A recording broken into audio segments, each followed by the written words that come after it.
A question, which is rather a statement, came up in the comment section of one of my videos about the 2/3 hump,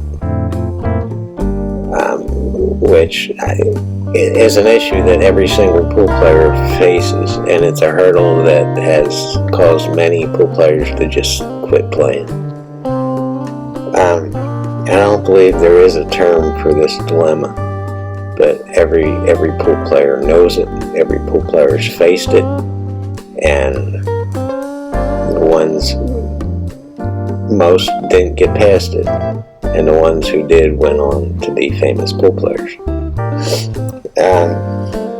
I'll explain to you what I'm talking about as we go through this video, but the comment was from Mark, and Mark, I appreciate your comment, and I want to try to do my best to tackle this issue.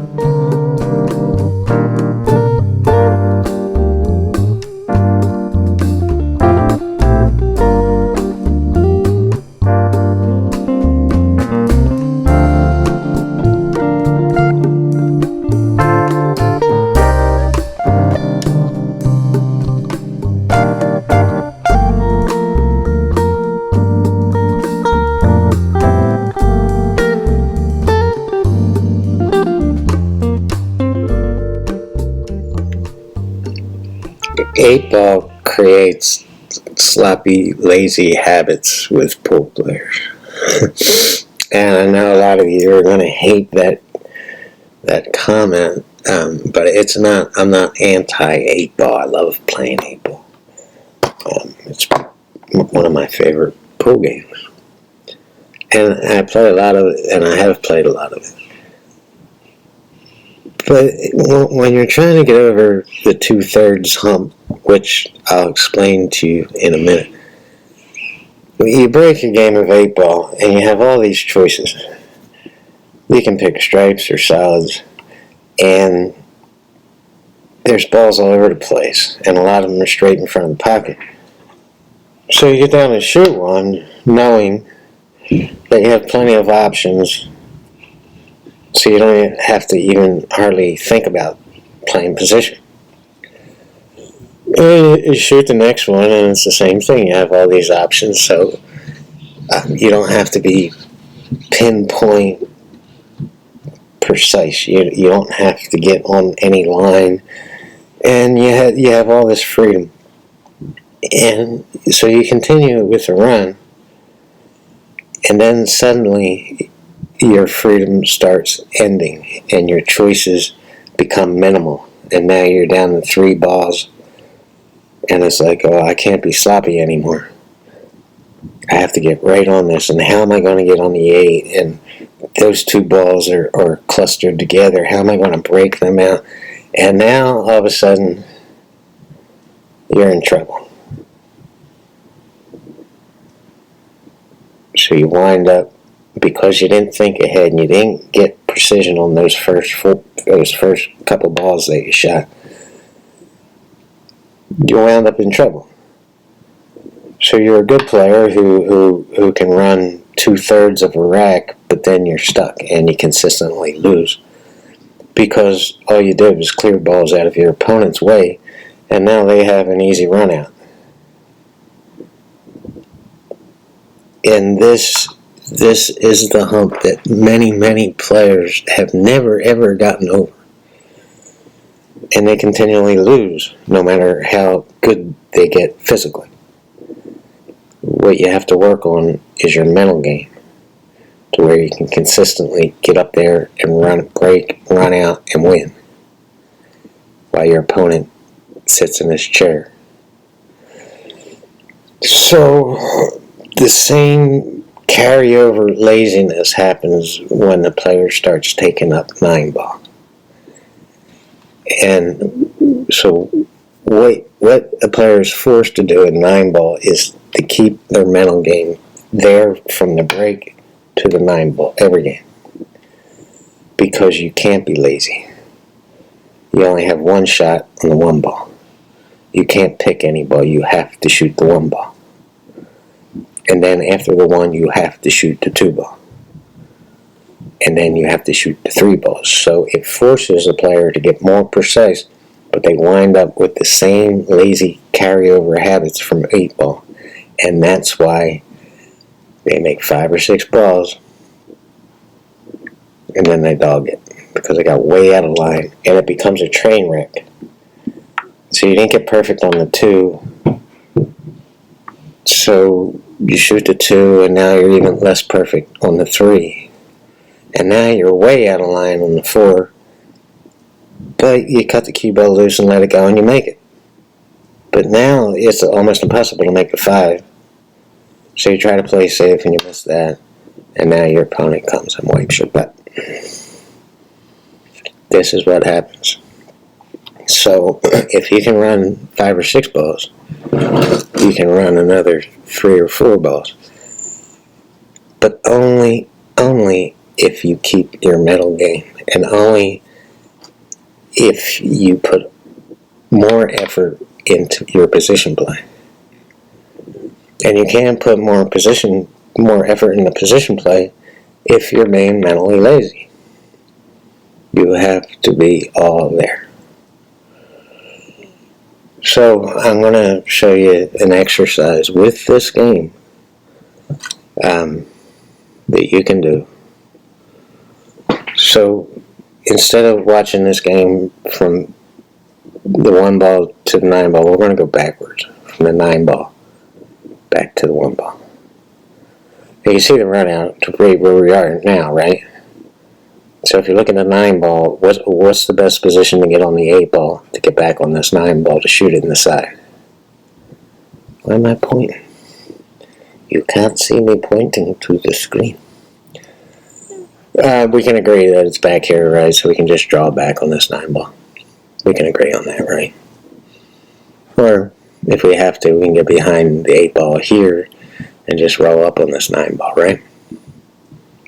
So throw 2 balls out on the table, and let's say we're throwing out the 8 ball and the 9 ball. We're starting backwards with this exercise. So that's where we get. Let's just say you throw these 2 balls out on the table, just like this. Where'd my monitor go? Get the back here. Let's see what happened.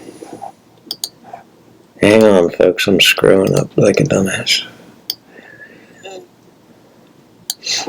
Alright, there's your 8 ball and 9 ball, and let's get from the 8 ball to the 9 ball.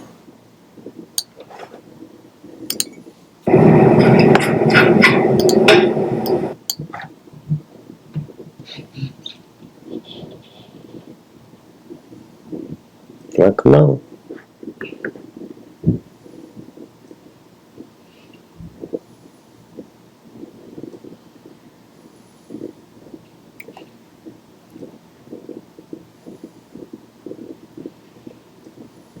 So that's where you want to be on the 8, and that's where you want to be on the 9.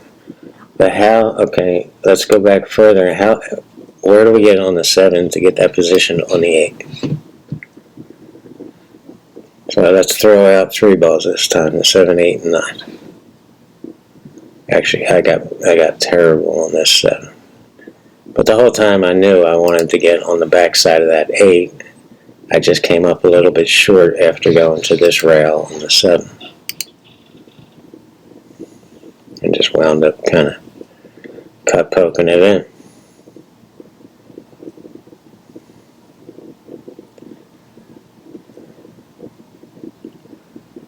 So now we're going to go back to the 5 and figure out, now we're going to go back to the 6 and figure out how we got on that 7 to get back on that 8 to get on that 9. And the object of this is, instead of breaking and seeing the 1, 2, and 3, let's go all the way to the 9 and start thinking backwards. Where exactly do we have to be on the 9? Where do we have to be on the 8 to get there on the 9? Where do we have to be on the 7 to get there on the 8? And further back, 6, 7, 8, you'll see. So let's go back to the 6 and see how we got that position on that 7. Which I admit I screwed up and came up short on, but you get the idea. So there's where I got on the 8 to get that position on the 7. And I just bounce off this rail and come back. I was trying to get somewhere around center table with the angle to get back on this 8 to get on this 9. This is the exercise that you want to continually run, and not just run, but this is how you want to think if you want to get past this 2/3 hump.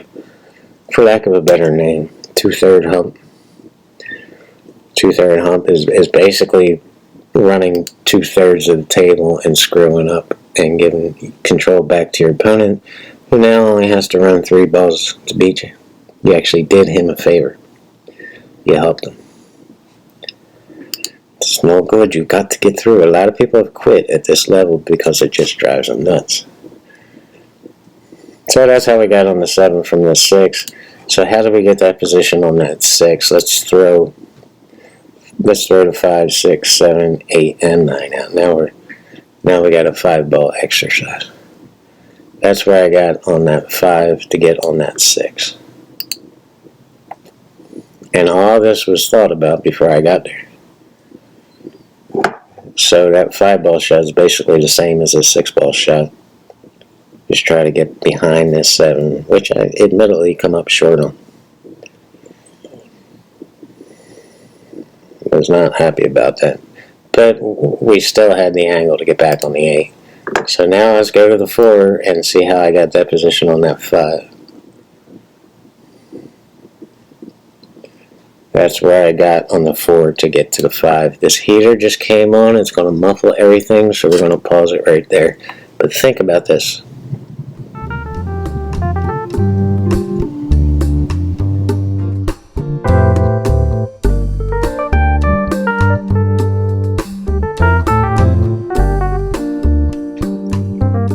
Alright, the heater finally cut off, and here we are on the 4. And that's where you want to be on the 4. So how did I get the cue ball from the 3 to that position on the 4? We'll go back to the 3 ball in a second. And just pay attention to the rest of this run out here.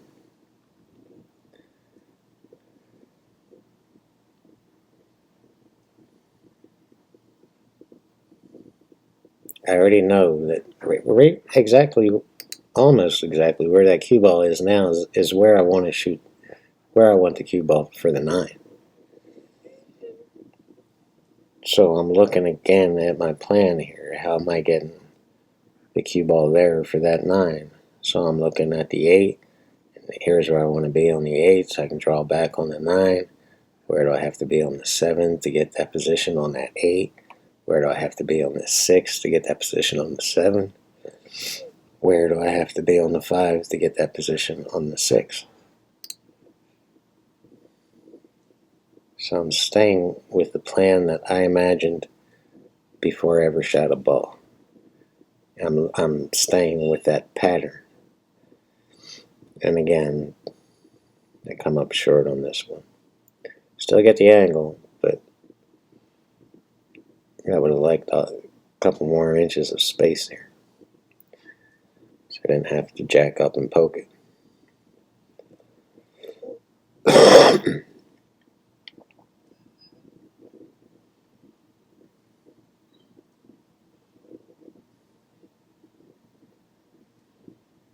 You following what I'm saying? You have to run this exercise and start with 2 balls. And if you screw it up, put the same 2 balls out in the same positions. And when you master that, put the 7, 8, and 9 out. And then when you master that, put the 6, 7, 8, and 9 out. And onward until you're consistently running the same exact rack and staying mentally focused all through the game. You can't afford to get mentally lazy. We're going all the way back to the 6. How did we... This is on the rail. I'm on the line, but I would have liked to be a couple inches off this rail, so it wasn't perfect. Just like on the 7 ball, it wasn't perfect. So there's where the 3 ball was, and I need that line on that 4 ball, and that's just to draw back up a little bit to get it back on this 5 so I can get on the 6 and onward.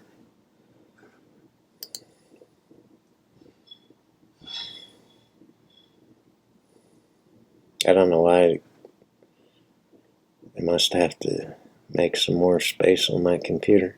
But that's how I got the line. So let's go back. That's how I got the 4 ball line. Let's go back to the 2 ball and figure out how I got this position on the 3 ball. That's where I want it to be. So how did I do it? Let's go back to the 2 ball. And the 2 ball is just a roll up on that position on that 3. So I got, when I was shooting the 1, that's where I got on the 2.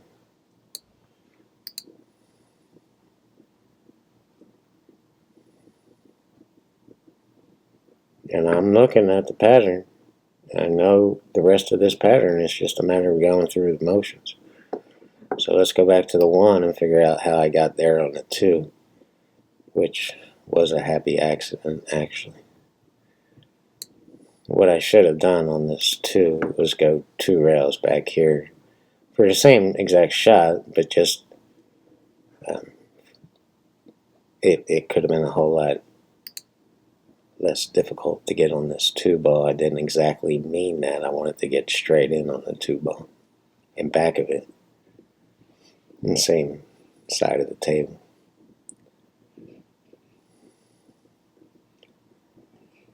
So let's again go. Your opponent broke and he broke dry and you're up at the table with this shot. You have a shot on the 1 ball. That's declared. So before we shoot the 1 ball,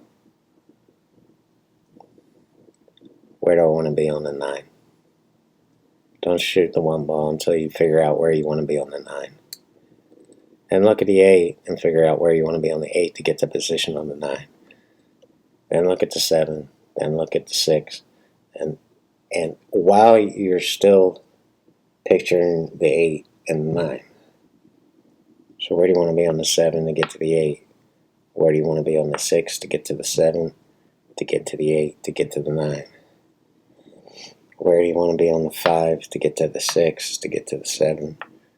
Where do you want to be on the 4 to get to the 5? Where do you want to be on the 3 to get to the 4? Where do you want to be on the 2 to get to the 3? Where you don't have a choice on where the 1 ball is and where the cue ball is. You just have to do the best you can to get the position you want on the 2 to get to the 3 to get to the 4 to get to... You get it. So it's the same situation with 8 ball.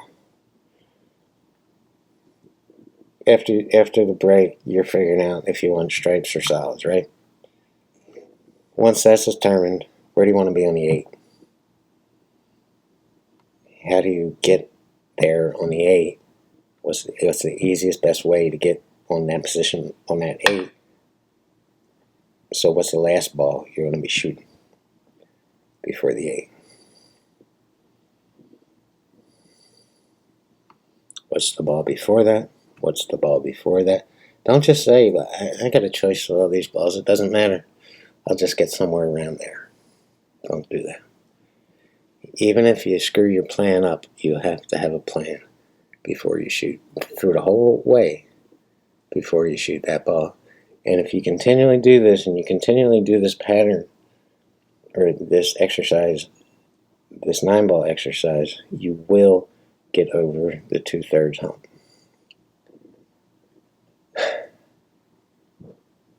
That's what we're going to call it, the 2/3 hump.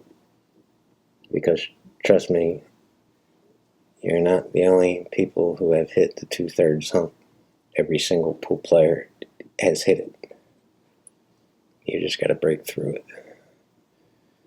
And this is how you do it.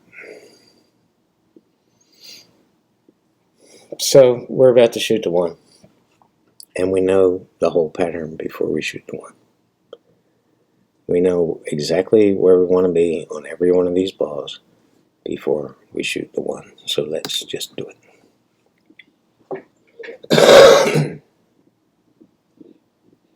You remember where we want to be on the 2? Back here. So we can roll up on the 3.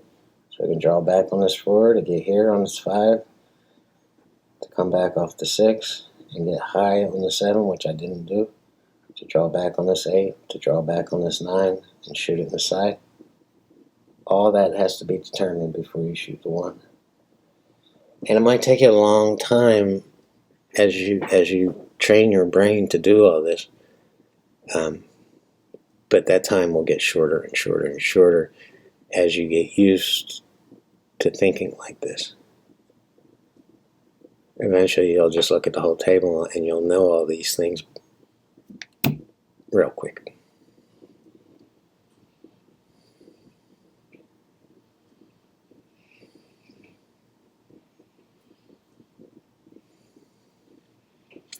Now we want to get behind here on this 5 so we can roll up a little bit on the 6, bounce off the 6, get this angle, draw it back on the 8, draw it back, and shoot the 9.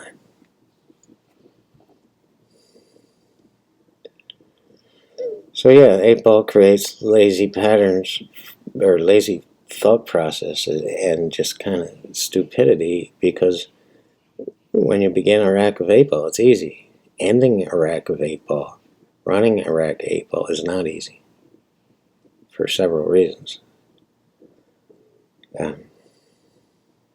But you're keeping that lazy thought process throughout the whole game of 8 ball. And it's transferring over to your 9 ball game. 9 ball will either have you quit and pull altogether or force you to fix those lazy habits, mental habits. It's not a game for stupid people or people who are mentally lazy. It's just not. It's not. If you want to be great, I mean, it is if all you're ever going to do is go out with your friends and have fun. If that's what you want. But if you really want to be a legitimate player, you have to stop being mentally lazy.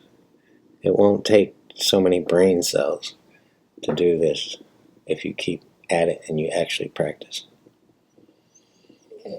That's it. Getting over to 2/3 hump, for lack of a better term. Maybe we should develop a better term for that dilemma. Running 5 balls and dogging the 6 and leaving your opponent out. It's a horrible, horrible thing, and a lot of guys never get over it.